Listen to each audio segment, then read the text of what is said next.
আজ চলো তোমাদেরকে আমি দেখাবো আমার রাধা গোবিন্দকে আমি কত সুন্দর করে সাজিয়েছি। আজকে পুজো করে না সত্যি খুব আনন্দ পেয়েছি। আর আজ প্রচুর ফুল ছিল, তাই প্রচুর ফুল দিয়ে আমি সুন্দর করে সাজিয়েছি, তাই কি তোমাদেরকে দেখাতে এলাম। আমি যদি অনেক ফুল পাই তাহলে না আমার পুজো করতে খুব ভালো লাগে। এই দেখো আমি সিংহাসনটা কত সুন্দর করে সাজিয়েছি। আজকে প্রচুর ফুল দিয়েছিল জেঠিমা, আর তার জন্যে আমি সাজাতেও পেরেছি ঠাকুরকে। দেখো আমার ঠাকুরকে কত সুন্দর লাগছে আজ, সত্যিই আমার খুব ভালো লাগছে। ফুল পেলে সত্যিই খুব ভালো লাগে, আর তোমাদেরও নিশ্চয়ই খুব ভালো লাগে ফুল পেলে ঠাকুরকে সাজাতে, সিংহাসন সাজাতে। আমার তো দারুণ লাগে। এই দেখো আমার পুজো পর্ব কমপ্লিট।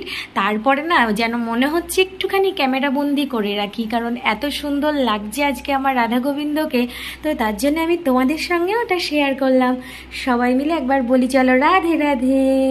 আজকে আমার রাধাকৃষ্ণ খুব খুশি, অনেক ফুল পেয়েছি।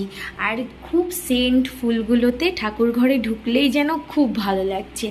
আর এই দেখো এইদিকে আমার মা ঠাকুর রয়েছে, আমার ভোলানাথ আছে, জগদ্ধাত্রী আছে, লক্ষ্মী, কালী, বাবা লোকনাথ সবাই আছেন। আর এই দেখো আমার রাধা গোবিন্দ, রাধা গোবিন্দকে খুব মিষ্টি লাগছে আজকে, খুব মিষ্টি লাগছে। আচ্ছা চলো, আজ আমার ঠাকুর ঘরটা একটুখানি দেখালাম, ঠিক আছে? এইটুকুনি সাজিয়েছি খুব সুন্দর করে, আর সবটা পারিনি। ঠিক আছে চলো, টাটা।